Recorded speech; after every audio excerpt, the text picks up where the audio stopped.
So, what if the story of Western civilization, the one we all learned in school, is missing a massive, thousand-year-long chapter? Today, we're diving into a source that suggests something pretty radical, that the line we draw between East and West, well, it isn't just blurry, it might not even be there at all. And this question gets right to the heart of it. You've probably heard the story before, right? That the Islamic world preserved all that Greek knowledge during Europe's Dark Ages. But what if preserved is just the wrong word? What if it wasn't a rescue mission, but a continuation, a seamless handover from one part of civilization to another?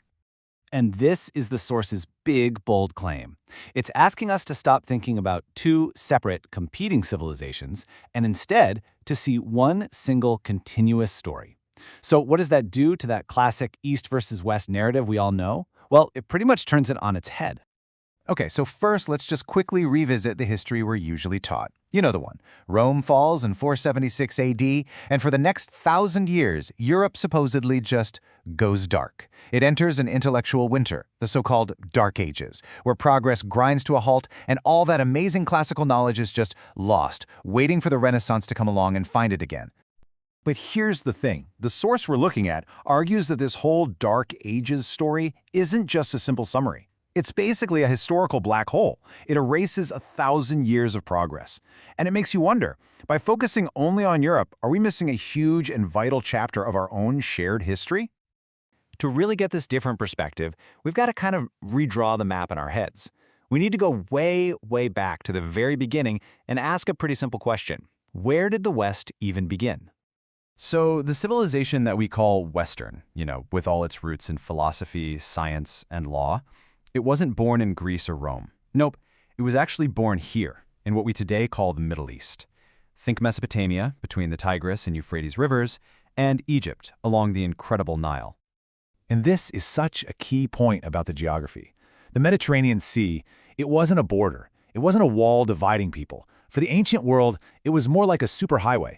It was this bustling network for trade, for ideas, connecting everyone, Egypt, the Levant, Greece, Rome, into one huge, interconnected cultural world. And it wasn't just about where people lived. It was about what they believed. Culturally, Islam is an Abrahamic religion. That means it shares a direct family tree with Judaism and Christianity. So this doesn't make it some kind of outsider to the Western tradition. It actually places it right inside that same family of ideas that shaped everything. So, if civilization didn't just up and vanish from its birthplace, what actually caused that intellectual decline in Europe? If the whole barbarians at the gate story isn't the full picture, then who or what is responsible for this great forgetting? Well, this is where our source makes a really provocative argument. It says the crisis didn't come from the outside, it came from within. The finger isn't pointed at invaders, but at a deliberate choice, a turn away from classical learning by the Roman Empire itself, right after it adopted Christianity as its state religion. And this happened with a kind of devastating 1-2 punch. First, in 391 AD, the Great Library of Alexandria, this was the single greatest collection of ancient knowledge on the planet, it was destroyed.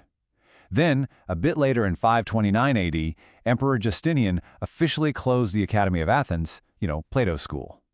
This wasn't just things falling apart. This was a deliberate, systematic dismantling of the classical world. But that knowledge wasn't gone for good. Think of it like a torch in a relay race. It got passed on. It found a new home, and it found new champions who didn't just hold on to it. They built on it in some truly spectacular ways. So as things got tougher back in the Christian Roman Empire, you had these Greek scholars literally fleeing, carrying their precious books east. They ended up at the Academy of Gundishapur in Persia. And this place, wow, it became this incredible melting pot of knowledge. Greek, Indian, Persian, you name it. So when the expanding Arab Empire got there, they didn't tear it down. Quite the opposite. They embraced it. They funded it. And that support just triggered an absolute explosion of innovation. You can see it in people like Al-Khwarizmi. If that name rings a bell, it should. It's where we get the word algorithm. And he also gave us algebra, which we now call algebra. He fundamentally changed the language of science. And it's really hard to overstate just how revolutionary this was. By introducing the Hindu-Arabic numerals we use today, and crucially the concept of zero, he replaced the old, hopelessly clunky Roman system. All of a sudden, complex math was actually practical.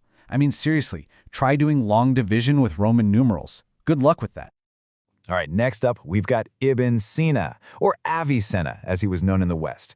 This guy was a true genius, a philosopher, an astronomer, a poet, but his biggest legacy, it was in medicine. He literally wrote the book on it, a book that was the standard medical text in Europe for 600 years.